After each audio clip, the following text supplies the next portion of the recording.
এখানে রিয়ার হচ্ছে আলুর পরোটা। আজকে রিয়া টিফিনে নিয়ে যাবে আলুর পরোটা। আজকে রিয়ার টিফিন এটা।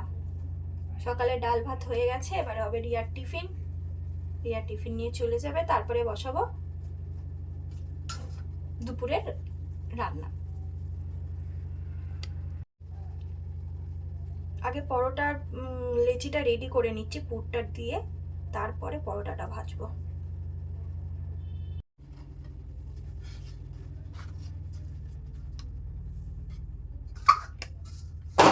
পরোটাটা বেলে নিলাম, পরোটাটা বেলে নিচ্ছি, নিয়ে এবারে পরোটাটা সেঁকে নেব।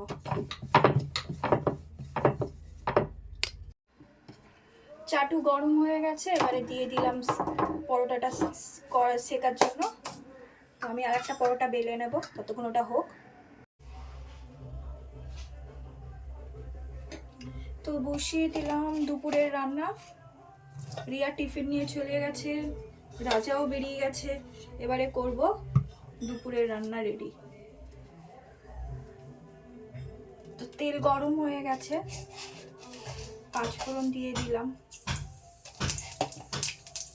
শুকনো লঙ্কা দিয়ে দিলাম, এই যে কেটে রেখেছি সব রকম সবজি,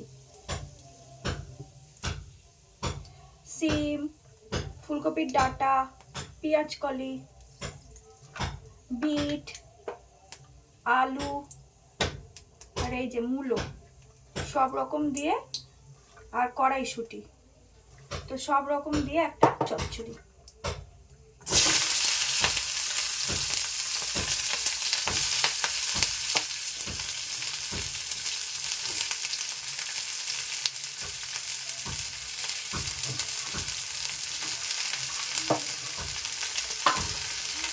সব রকম দিয়ে একটা চচ্চড়ি, আর হবে ডাল, আর হবে বেগুন ভাজা।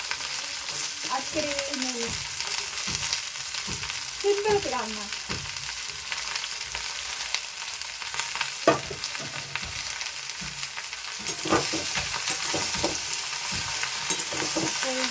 এখন নতুন সবজি উঠেছে, তো তো এমন নতুন সবজি সবারই ভালো লাগে খেতে। গরমকালে তো আর এগুলো সব পাওয়া যায় না, এই সিম, বিট, মূলো, এগুলো শীতকালেই খেতে ভালো লাগে। ফুলকপির ডাঁটা, ফুলকপি, সেই জন্য এখন এই চচ্চড়ি বেশি হয়, বেশিরভাগটা খেতেও ভালো লাগে, অনেকটা ভাত খাওয়া হয়ে যায়। তো চলো আমি বসিয়ে দিলাম। তো ওইদিকে রান্নাঘরের চচ্চড়িটা বসিয়ে চলে এলাম মেশিনের কাছে।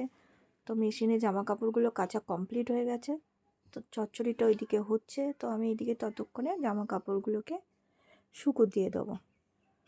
তো মেশিনে জামা কাপড়গুলো এত পরিমাণে জড়িয়ে যায়, তুলতে বিরক্ত লাগে। তো বন্ধুরা, যারা যারা তোমরা এই ভিডিওটা দেখছো, তারা আমাকে কমেন্ট করে জানিও তো, যে তোমাদের মেশিনেও কি জামা কাপড় এরকম জড়িয়ে যায়, আমাকে একটু জানিও কমেন্ট। তো জামা কাপড়গুলো চলো শুকো দিয়ে দিই, তারপর আমি আবার রান্নাঘরে যাব।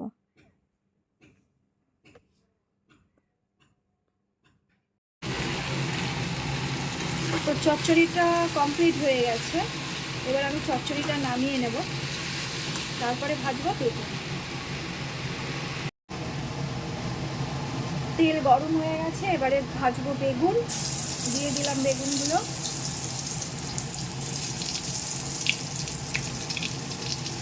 বেগুনগুলো ভেজে নিচ্ছি।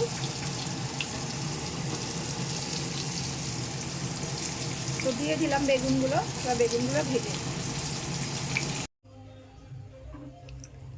তো রেডি আমাদের আজকে দুপুরের লাঞ্চ। তো দেখিয়ে দিই কী কী হয়েছে। ভাত, ডাল, সব রকম দিয়ে একটা সবজি দিয়ে মানে চচ্চড়ি, আর এখানে হয়েছে বেগুন ভাজা। তো আজকের আমাদের এই সিম্পল রান্না হয়েছে, এটা আমাদের দুপুরের মেনু। পুচকু খাওয়া হবে তো? এদিকে আয়। পুচকু খাওয়া হবে তো? ওই দেখো, ওই দেখো, ওই দেখো, ওই দেখো, ওই দেখো, ওই দেখো, খাবে খাবে, আচ্ছা।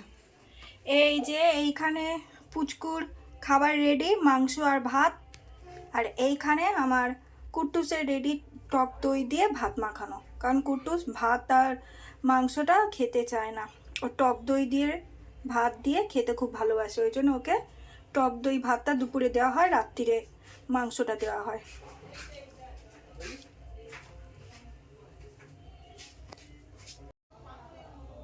তো আগে পুচকুকে খাবারটা দিয়ে দেবো, কারণ পুচকু একা একা খায় আর কুট্টুস হচ্ছে একা একা খায় না, কুট্টুসকে আমায় খাইয়ে দিতে হয়। তো সেই জন্য আমি আগে পুচকুকে খাবারটা দিয়ে দিই, ওকে খাইয়ে দিই, তারপর আমি কুট্টুসকে খাবার দিতে আনো খাও।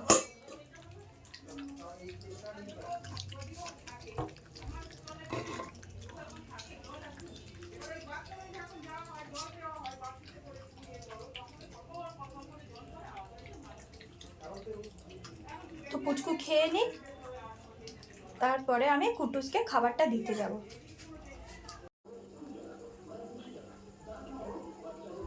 এই যে একে এইভাবেই খাওয়াতে হয় ছোটোবেলা থেকে, এর অভ্যেস।